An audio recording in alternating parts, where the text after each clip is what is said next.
ഇന്നും ബിരിയാണി കഴിക്കാൻ പറ്റത്തില്ല. അപ്പം അവർക്ക് വെറൈറ്റി ആയിട്ട് ഒരു ദിവസം ഇപ്പൊ എക്സ്ട്രാ എന്തെങ്കിലും കഴിക്കണമെന്ന് തോന്നുന്നതില്ല. അപ്പൊ നമ്മളോട് പറയുന്നുണ്ട്.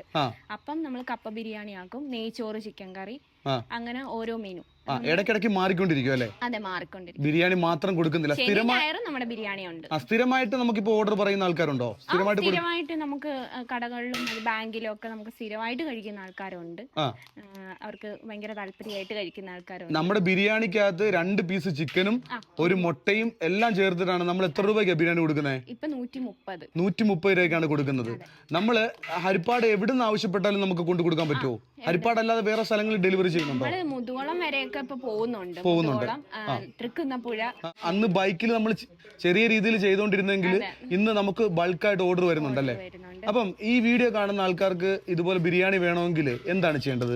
നമുക്ക് നമ്മുടെ നമ്പറുണ്ട്, നമ്പറിൽ വിളിച്ച് തലേദിവസം പ്രീ ബുക്കിംഗ് ആയിട്ട് കുറച്ച് ഓർഡർ കാണും. 11 മണിക്ക് മുന്നേ വിളിക്കുന്നവർക്ക് നമ്മൾ ലൊക്കേഷൻ വാങ്ങിച്ചിട്ട് അവിടോട്ട് എത്തിക്കും. അപ്പൊ ഇവിടെ ബിരിയാണിയുടെ പാക്കിംഗ് നടന്നുകൊണ്ടിരിക്കുകയാണ്. ബിരിയാണി മാത്രമല്ല ചെയ്യുന്നത്, ചില ദിവസങ്ങളിൽ നെയ്ച്ചോറ് ഉണ്ടാവും, അതുപോലെ നെയ്ച്ചോറ്, ഇറച്ചി, അങ്ങനെയുള്ള കാര്യങ്ങളൊക്കെ ഉണ്ട്. അതുപോലെ നിങ്ങൾ ആവശ്യപ്പെടുന്ന ഭക്ഷണങ്ങൾ മാക്സിമം നമ്മൾ കൊടുക്കാനായിട്ട് ശ്രദ്ധിക്കുന്നുണ്ട് അല്ലേ? ഓക്കെ. അപ്പൊ ഈ ചെമ്പിലുള്ളതെന്ന് പറയുമ്പം ബിരിയാണിയാണ്. ഹോട്ടൽ മാനേജ്മെന്റ് ചെയ്തിട്ടുള്ള ആളാണ്. അപ്പം നാട്ടിൽ വന്നിട്ട് അങ്ങനെ ഒരു സംരംഭം തുടങ്ങണമെന്ന് ഒരു ആഗ്രഹം ഉണ്ടായിരുന്നു. അതിന് ഗായത്രി സപ്പോർട്ട് കൊടുത്തു. സംരംഭം എന്തായാലും നല്ല രീതിയിൽ ഇപ്പം മുന്നോട്ട് പോയിക്കൊണ്ടിരിക്കുകയാണ്. ഈ കണ്ടെയ്നറിനകത്ത് ഇരിക്കുന്ന എല്ലാം ബിരിയാണികളാണ് കേട്ടോ, നല്ല ചൂട് ബിരിയാണി. ഇത് ഹരിപ്പാട് മാത്രമല്ല മാക്സിമം ഇവർക്ക് കൊടുക്കാൻ പറ്റുന്ന സ്ഥലത്ത് എത്തിച്ചു കൊടുക്കാറുണ്ട്. മുതുകുളം വരേക്കും ഒക്കെ കൊടുത്തിട്ടുണ്ട് കേട്ടോ. അപ്പൊ ഇതിനകത്തെന്ന് പറഞ്ഞു കഴിഞ്ഞാല് റൈസ് ഉണ്ടാവും, മുട്ട ഉണ്ടാവും, 2 പീസ് ചിക്കൻ ഉണ്ടാവും. ഇങ്ങനെയാണ് ബിരിയാണി കൊടുക്കുന്നത് കേട്ടോ.